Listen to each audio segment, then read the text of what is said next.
What is up, guys? My name's LoverFella and welcome back to an awesome game called Plantera. So this is a really cool game I found on Steam, and it's basically a clicker style game. So like if you're into clicker style games, this is for you. And if you're not into it, you don't know what it is, you may not like it, but essentially the gist of the game is you click like crazy. It is a finger workout, and it's all about progression. These kind of games make you feel really good once you level up, and they make it really easy to level up constantly. So I'll explain the basics of this game so you guys can decide if maybe this is something you want to play or something you're interested in, because it's very, very awesome. Very cheap too. So you start out with just a couple plants like this little turnip, some carrots right here, and you can go to this menu and you can see we have them all right here listed out for you. And you just click it and you drag it up to a spot and you can place it there. Currently I have like all my slots full. You can see in this corner I have 21 of them out, and that's all I can have. So these are my plants, and they'll make things, they'll produce things. You can click on it to pop them out, and then you can either click again to pick it up, or this guy comes around and if he walks by one, he'll pick it up. So really what you want to do is kind of pick it and let these guys do all the hard work for you. But if you wait, they'll also kind of pop out by themselves. Like that plum just fell off the tree. So that actually is a nice segue into the next segment. You can get bushes. So right behind where we have these plants, you can put some bushes up.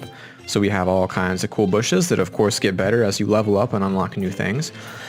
And then after the bushes, we have awesome trees. And the trees are something very special. The trees look cool. There's a whole bunch of them I have displayed right here. My favorite is the cherry blossom. I think the pink looks really cool.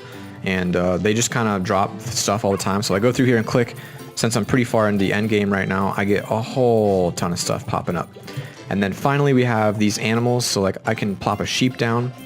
Actually I have 21 out of 21, so I can't do that, but I have 7 cows, 2 sheep, couple pigs, and you can click this question mark to see how much they give you. So that milk is 15, and our hens give us an egg worth 4. And then you can get these specials. So like I have a couple bears over here. The bears will scare off the creatures that try to come attack and kind of take your fruit. Sometimes you'll see birds, or sometimes you'll see angry monsters come at you, and you got to click them away, or the bears will scare them away. So this farm is like maybe 5 or 6 hours of work I got to this point, and it's really satisfying just to go through and click on everything and see all the work you got. And it's definitely not maxed out. You can keep expanding, but it's going to take 12,000 gold, and I only have 2,000 right now. And every time you expand, you get another little blue helper. So these guys will just walk all over, pick up everything they find, and your gold just goes up like crazy. Recenter it here to see all our cows in the middle. But basically, I mean, the gist of the game is you're clicking a lot, you're progressing constantly, and you always have that feeling of like, yes, I'm getting better. Because a lot of games use a logarithmic scale. If you think of a game like RuneScape, I want to compare it to that game, because that's a game a lot of people played back in the day. It was very simple. It's a game you could play on any computer, any time of the day. You could play it while you were doing homework, because all you have to do is click. You just click a few times on a tree, cut it down, you're good to go. This game is just like that. All you have to do is click here and there, and you can do it on any computer. So like if you're watching like a chick flick and you don't want to watch it, whip this out on your laptop, and maybe if you have a quiet mouse, you just click all over the place, or you can just let it run and have your little blue guys collect things for you. But it's good for feeling just good. I mean, it feels good to have that much progress. And it's a great change on a clicker game. That's like kind of the key point here. It's so much different than most of the clicker games you see, because it's not like just you click on the same spot over and over again and it slowly gets better. It's like you have a huge map, you can expand on the map, and you can just do so much on it. So I think it's a fantastic game, and I'll probably say that. Oh, and then one more thing. There are these knights, this guy right here, and you just click on him a whole bunch as he runs through the map. We're gonna do this, see how much coins we can get.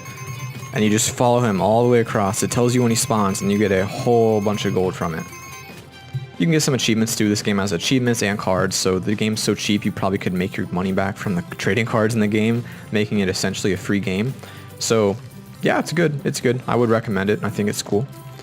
So once you play Plantera for a while and you put in a couple hours or maybe a lot of hours, you get this giant massive farm that looks a lot like this. You have people and animals and pigs and little blue things with bags and bats. And so now we're here looking at my farm after I played for a couple of hours and put a whole lot of time into this game because it's so addicting. So this is kind of what your end game is going to look like. This is kind of your goal for your farm when you first start out. So we've got all kinds of trees and bushes and plants, giant fat looking cows, awesome sheep. I love how I just love how the animals look.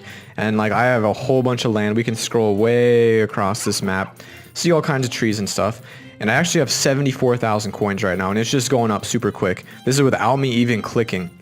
I just kind of had the game running in the background for a little bit while I was off doing a lab report, came back, had 74,000 gold. So this is the end game. And if you guys are curious what all the crops are like, what kind of things you can do in the game right now in the current state, you have carrots. I think these are turnips. We have, what are these? Pumpkins, radishes, and cabbage. So these are the basic plants, and they basically give you like 1 coin for the carrot, or 2 coins for the carrots, up to 10 coins for this. So they all go up by increments of 2, 4, 6, 8, 10. And then over here we have a couple bushes. We have this awesome blueberry bush, which I think I might have taken down most of them on my map up here. But there's blueberry bushes and tomato bushes, and this one I think is a raspberry. What is this? This is the tomato, bell pepper, and the eggplant. Eggplant's pretty cool. I just unlocked that one. Have a whole bunch of trees. In my opinion, the cherry blossom is the coolest, but you have your peach, your apple. I think that's actually orange. This is pear. The last one is lemon. Sorry, there's no peach tree. I looked at the sprite wrong. Then your animals, and you basically can just like plop them down wherever you want to put them. I like the cows. I just bought a whole bunch of cows. The milk is worth a lot, 15 each for the milk, and that really adds up over time. So it's beautiful. And then finally we have the little special creatures you can get. So I actually have room for a few more scarecrows on here, so we'll put those down. I can add another bear. The bear will scare away some of the enemies. So this is really how the end game looks. This is all the items in the game, and you can keep on expanding your farm, collect everything, and you gotta click like crazy, and it's so fun. Something about like how many colors you get at this point in the game. Like you see all these things walking around, all the stuff happening everywhere, butterflies, pink trees, green trees, colorful fruit. It reminds me of an aquarium. It just kind of like, it's something about it is like peaceful. The feeling of always progressing is there. It's a nice game to play if you're just kind of trying to relax. If you have a weak computer, maybe you can run this. You can't run a powerful game like Ark, but you could definitely run this game. And I think it's really cheap in the Steam store. It might be like $1, maybe $2. So if you have a couple bucks left, maybe from like a Steam gift card, this is the kind of game I would recommend getting with that, because you're not going to buy this expecting hundreds of hours of gameplay, but you're going to be satisfied for what you get, for what you pay. So that's kind of like my opinion of the game. But if you're not into clickers, games where you literally just basically click all the time, you might not like it. But I think it's a great twist on what clicker games normally include. Usually it's like you click on this one single tree over and over, then you upgrade that tree and it's better and you keep doing it. But this has a lot of different elements. Like you gotta scare the birds. You can hire little critters to help you, and there, of course, there's room for improvement in this game. I mean, I think they should add upgrades to your mouse. Like maybe if you click on it, maybe you can hold it down, for example, and not have to click. I've seen that in a couple games, and it was kind of nice to just hold down. They could definitely add some upgrades. I don't think it'd be too hard with a game as simple as this, but I mean, it's a great game. I'm really happy with it. So I thought it was pretty fun to play, and I've honestly spent way more time than I thought I would. This morning when I was starting to record this video, I was like, I'm going to test this out, try to learn the game real quick, and I was like, I'll put in 15 minutes, and I think I played for maybe an hour and a half, and I was like, oh my gosh, I've got some work to do, I got to get out of here. But like, it's that fun, as weird as it is. It's a really great game, so I highly recommend it. Thanks for watching this episode of a really cool indie game that I decided to play this time. So hope you guys are having an awesome day, hope you guys have an awesome weekend, and I will see you guys tomorrow. Thank you so much for watching.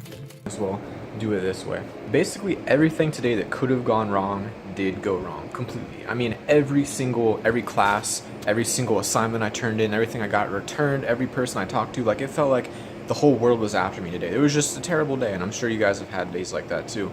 And it just sucked. And it all started this morning when I got a lab report returned to me, and it was a terrible grade. It was like a 69%. And I had put like 20 hours into this lab report. I mean, I like slaved over it, and I was like, how in the world did we fail this? Well, one of our guys didn't do his part. So we lost basically all the points because it was missing a section. And so I'm pretty upset I didn't catch that, but more upset that this guy didn't do his section, and that just started this like small snowball that just like spiraled out of, like the entire day, this snowball just kind of grew and got worse and worse and worse. And by the end of the day, I was going crazy. I felt like nothing was going the way I wanted it to be. And it was just awful. It was just terrible. It was a horrible day. Nothing went right. And so I kept thinking about it and how that one single bad grade I got this morning, I might not be centered, I'm sorry if I'm not, but that one bad grade this morning, like basically ruined my whole day because of that